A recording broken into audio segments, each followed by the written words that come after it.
Hello, and welcome to Fantasy Writing for Barbarians. I'm John Negroni. I am a published fantasy author. I've also been a professional writer and editor for over 11 years. I have some new things coming out, in fact, that I'm going to be plugging toward the end of the show. So if you're curious about some of the stuff I've written and you're like, well, why should I take this guy's advice? Well, what's his deal? Well, we'll get to that later, I suppose. Now, I am doing an audio-only version of the podcast this week. One of the reasons I haven't been around for a while is because I had been getting used to doing video podcasts for the channel, the whatever you want to call it. And I ran into some trouble, some tech problems. Essentially, I couldn't get my video to work, and I knew people had been getting used to the video stuff. I had to make a decision, though, while I'm still waiting for my tech stuff to be resolved and I can't make videos at the moment. I haven't put anything out in a while, and I know some folks have been reaching out asking when we can get some more fantasy writing for Barbarians content. So here is that. Hoping to do this a little bit more often in the coming weeks as these things get resolved. But without further ado, let's get into today's prompt. That's right, we are going to be going old school. We've been doing the show for about a year now. We did have a bit of a break pretty recently, but back at it, and let's do one of our classic structures. Our producer, Natalia Emmons, scoured a bunch of subreddits for some interesting things for us to talk about. But as usual, I have no idea what we're going to talk about. Natalia has chosen today's topic, and I'm going to read it for the first time and give my best advice possible off the cuff. So we're going to get into that right now. I'm bringing it up. Here we go. All right, so this is in the R Fantasy Writers subreddit on subreddit, almost said subreddit.com, not quite, reddit.com. You can click the link in the show notes if you would like to follow along. All right, so this is from username Rigatoni Pasta, which congratulations on getting that username. I am impressed. And they wrote this 9 days from the recording, or when I'm recording this. And here we go. So this says, a massive chunk of my word count is people just talking to each other while progressing towards the cool scenes. Is that bad? Well, I'm going to read the rest of their prompt because they have a bit more here, but I will say off the top, yes, that is most likely bad. And one of the main reasons is because this is the fantasy genre. And within the fantasy genre, there are a lot of expectations that readers bring in to what they expect to read. So if somebody picks up a fantasy book, vast majority of them don't necessarily want to read a lot of talking scenes. They want excitement, but it does also have a lot to do with how you handle this. So before I go further, I'm going to read the rest of their comment prompt thing here. Here we go. So Rigatoni Pasta goes on to say, so I've finally started writing my novel that I have planned out extensively. But like a lot of writers, I think, I plotted out the major events, and now I have to write all the stuff that leads to them. And a lot of that content is people sitting down or walking while having conversations. Is that lazy or boring writing? The conversations are not just yap, because there is a reason why they are saying what they are saying, and I'm pretty happy with my dialogue. But it probably isn't the most thrilling thing to read. Is this lazy or boring? Should I cut down the length of conversations and just keep the story constantly charging forward? Or keep them to keep building out the characters as much as possible?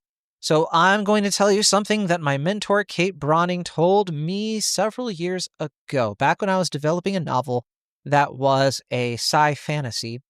And essentially, Kate helped me break down essentially like all of my chapters that I had written. I was on the third or fourth draft, and she took, or I should, when I say draft, I'm talking about after doing revisions and editing and all that process. And Kate literally marked everything, color coded it based on types of scenes. And she pointed out to me, John, so many of your scenes are just characters talking. And yes, characters are talking in different environments.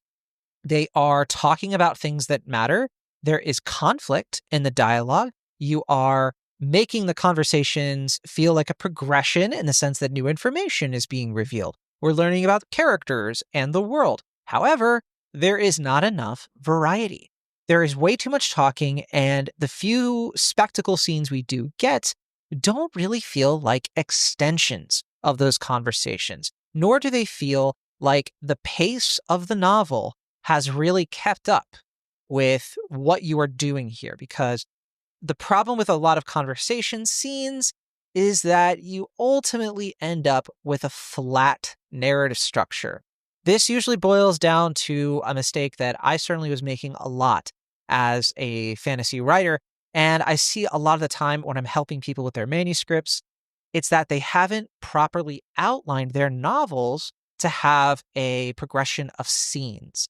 And scenes should essentially be like mini stories unto themselves. As I've talked about many times on this podcast, scenes are the engine of your story because scenes are your plot. And if you have the same type of scene over and over again, it becomes predictable. Now, one of the examples that people like to throw out there as the essentially like the counter to this, they'll say, well, look at a Game of Thrones. Look at A Song of Ice and Fire novels by George R.R. Martin. When you actually break those novels down, so many scenes are just characters talking and politics and all of that. Well, I would say that that's definitely an oversimplification of those books. And I think part of the reason that assumption is made is because people forget the difference between the novels and the show. The show is a lot of talking. The show is a lot of characters walking around, talking to each other, and then you have the big slash moments in between. However, in the novels, it's not quite like that. The novels, there is a lot of movement. There are a lot of characters going to places, starting in one place and ending up in another. Also, that novel is hard to compare to other ones because its structure is so unique, because time passes in such a bizarre way, because you'll have an entire chapter around one character, and George just kind of liked to stick with that character for a while before moving on to the next chapter because the POV changes constantly. And a lot of novels aren't really like that. For example, if you only have one or two POVs and you are doing that over and over again, it does become very boring. One of the reasons it kind of works when you have the super multi POV, if you want to call it that, is because a lot of the thrill and the sensation is happening in that chapter. His chapters are huge. So yeah, and I would say that also, even successful books fall into this trap, but they also will get heavily criticized. I want to say Well of Ascension, the second book in Brandon Sanderson's Mistborn series, gets a lot of flack for this. One of the reasons people don't really like that book very much is because it all centers around a siege of the main city. I think it was called Luthadel or something. And that book is so much talking. It's characters just having conversation after conversation. And look, it doesn't mean that it's a bad book necessarily. However, a lot of that book rides on the propulsion of the first book, which is not like that. The first book does have conversations, but for example, you have a conversation where instead of Kelsier just sort of talking to Vin about how allomancy works in the first novel, he actually takes her on like this little mini mission to show the powers in action. And scenes like that are just, they're more memorable. I don't remember a lot of the conversation scenes in those books, but I do remember a lot of the spectacles and the set pieces. So look, I don't want to say that it's lazy. You asked if it was lazy or boring like twice. It's not that it's lazy. What it is that you haven't really outlined your novel effectively. You have kind of maybe looked at your novel as, I need to get to this point at the end. How do I get to that point? And then you wrote a bunch of things that need to happen. And the problem there is that you aren't, again, treating the segments of the book, the scenes in the book, as something that needs to follow a 5-act structure or some kind of structure. I know people will roll their eyes when I talk about this and they'll say, John, I just want a discovery, right? I don't want to sit there and come up with everything that happens in the novel in one sitting. And look, I get that because I don't think you should do that. However, I do think that it helps so much to take a step back and try to imagine your novel, to imagine your scenes as essentially like a thrill ride. And if it's the same kind of loops and turns and all of that over and over again, it loses its impact over time. A lot of the things you could do here is you can look at a lot of the conversation scenes. First of all, figure out what you can cut, what is redundant, and try to reimagine what could actually propel the story forward. What would make this conversation more interesting? Instead of the characters having a conversation while they're walking across a village, right? Maybe you could transform that conversation, the information that comes through that scene, into somebody gets attacked in the village, and then two characters have to resolve the situation, and you just find a way to essentially get the same kind of points across, but in action and by showing things. Showing things happen. This also helps you to show that there's a lot of tension. It helps to make it feel like the characters are always in danger because you never know what's going to happen next. for me, one of the last novels I wrote, one of the ways I try to get around this too is I really, like, chapter after chapter, I stuck to a very consistent rule, which is I told myself I wanted every single chapter to be a totally different location, right? It could be a different location within the same city or something like that.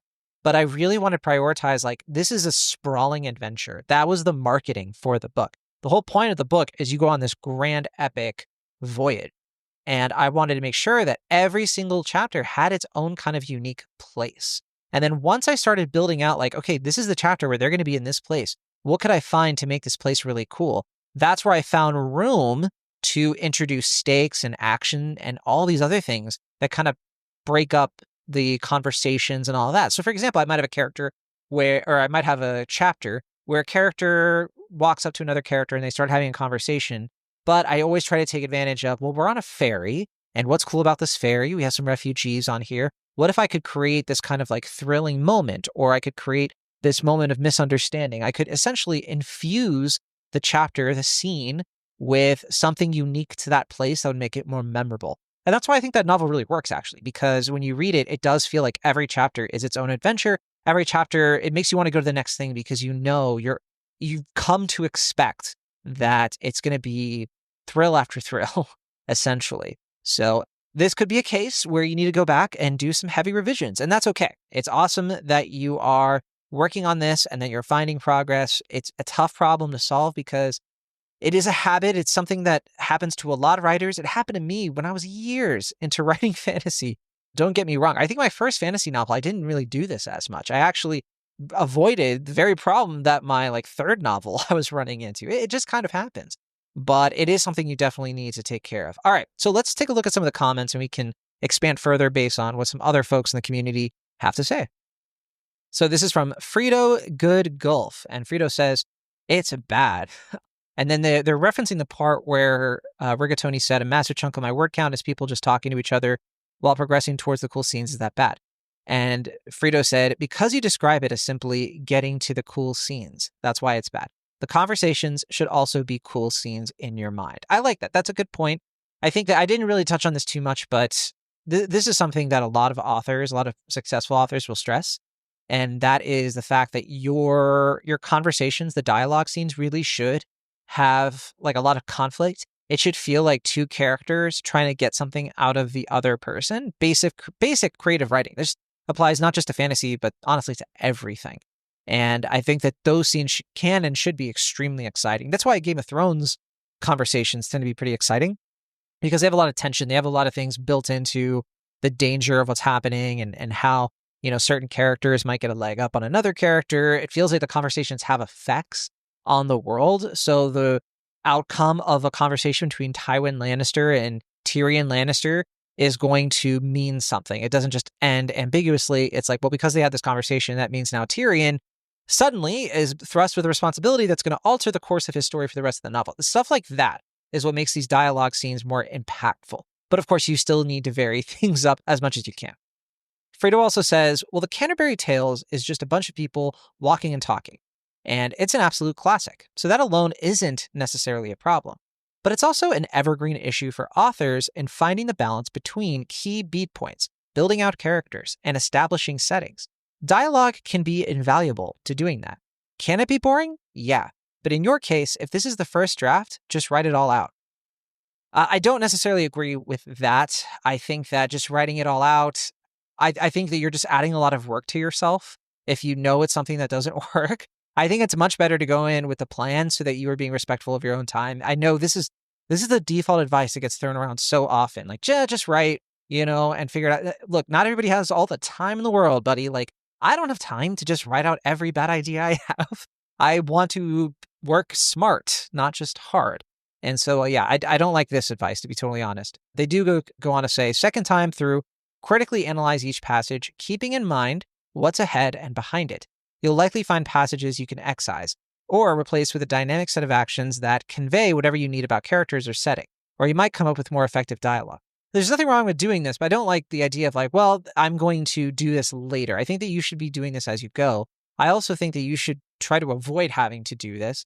And again, when it comes to outlining a book and having an idea of, I think that you should do the same thing with chapters. Try to go in with like, this is what I want to do with this chapter. If you kind of just go in and be like, well, it's just going to be a conversation, walking and talking, rather than I'm going to try to do something that mixes things up. I think that you're going to find way more success doing that, in my opinion. Remavel writes, A Song of Ice and Fire and Witcher are like 95% two people in a room / on the road talking about SHIT, and 5%, oh, look, a dragon. But if you describe it as a chore to just get to the good scenes, then that's the problem, not the dialogue itself. I already kind of talked about the Song of Ice and Fire. That's why I had a feeling somebody would bring that one up, and it is an example, but I do think that those scenes, again, a scene isn't really just about characters talking to each other. Characters talking to each other works if it still has an inciting incident in the scene, if it has a turning point, if it has a critical action. If it's just characters kind of rambling to each other, then yeah, the dialogue's not going to work and it's not going to be fun to read. And it's also hard to do that over and over again. But you can do that. You can make dialogue scenes exciting, but they have to have a purpose. I have a short story that is essentially just two characters talking to each other in a control room, controlling what happens to a bunch of people. It's essentially just characters talking, but there's other stuff that's happening. It's also characters making small choices in this room. It's literally a bottle episode kind of story called, well, I shouldn't say what it's called because it might get published soon. But anyway, the point is, you can find ways to make these things exciting, but it's like, yeah, Arya and the Hound in A Song of Ice and Fire, they're walking together, but they're not just walking in a place that's nondescript. They are walking in a setting that they're in the Riverlands, so they're looking at everything around them being ravaged by war. So like that in and of itself is what makes a lot of those scenes so compelling, because you're seeing the destruction, you're seeing the fallout of the Norse war and all of that stuff happen and all around these characters, and you get Arya's perspective on it. And that's what makes those scenes interesting, not just the conversations themselves, although the conversations also make those scenes interesting. Rigatoni actually responded to this and said, I don't think it's a chore. So they're referencing like the thing that they said earlier about like to get to the good stuff. I enjoy pathing my way to the fun stuff. I'm just worried that the reader might go, oh man, this guy really is trying to reach his word count. Yeah, and I see the response here too. It's like, essentially, like, if the reader is feeling like that, you know, I think some of what I'm seeing in response is like, well, if you do a good job with the dialogue scenes, then you'll be fine. And yeah, that's kind of true.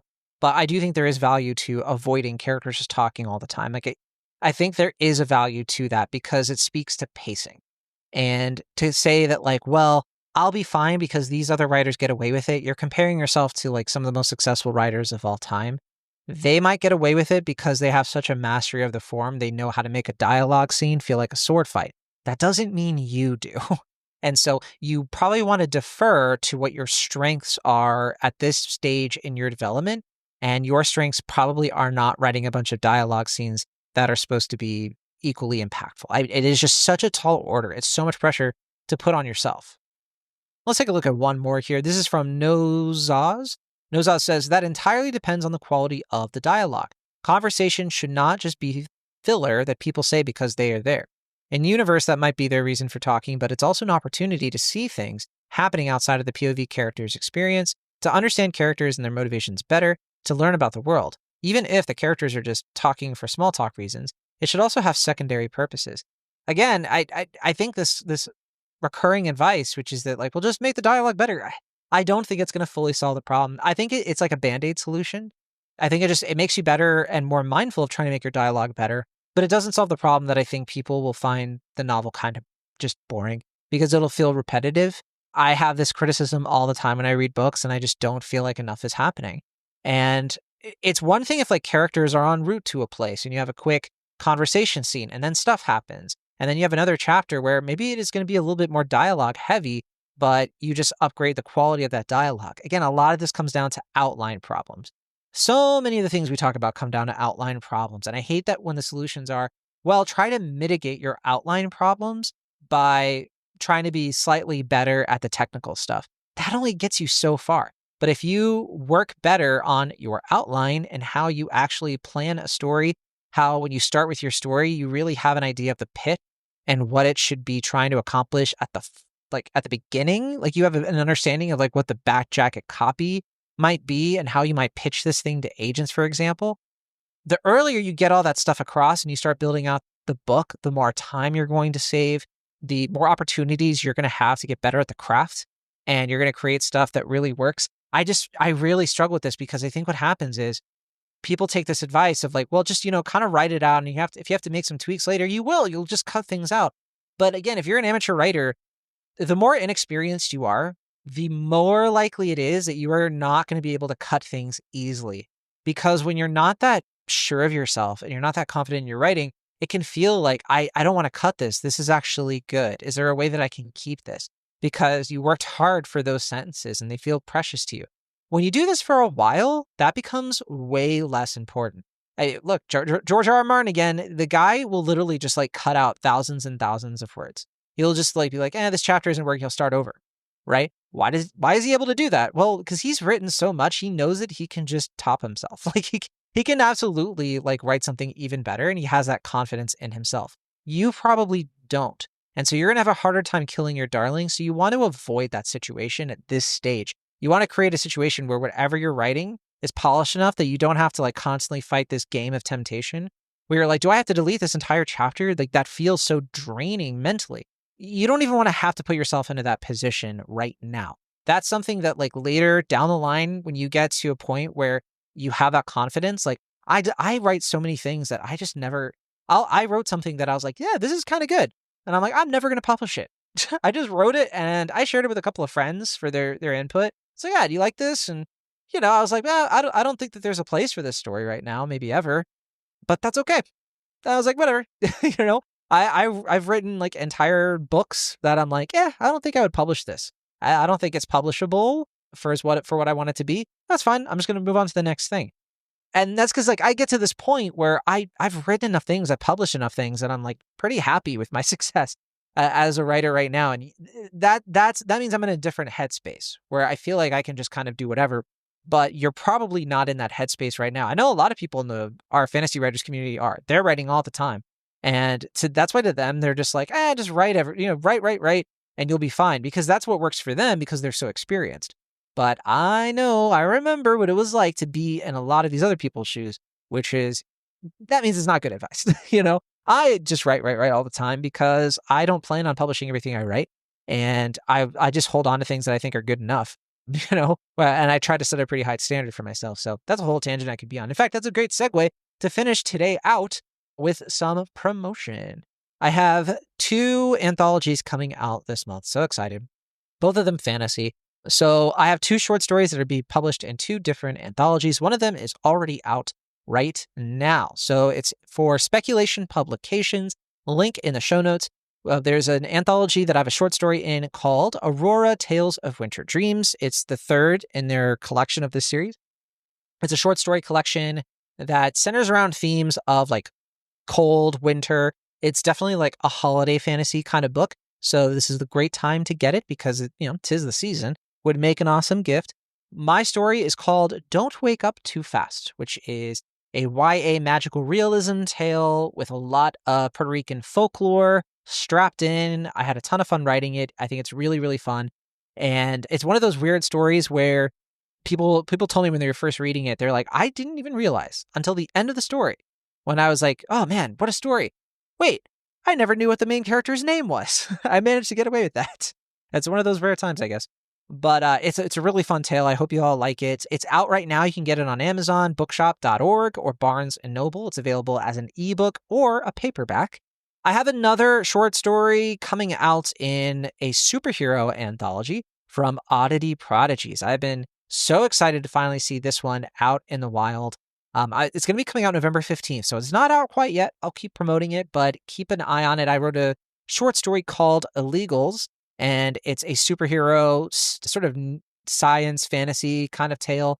It's an interesting one. It's one of my most political stories ever. It's literally called Illegals, and I think that I'm really, really proud of it. I think it's just it's a real extension of like the kind of fantasy I like to write the most, and I think it's one of those ones where I still can't believe it's a short story. It feels so much like a novel that was just kind of, garbage compacted.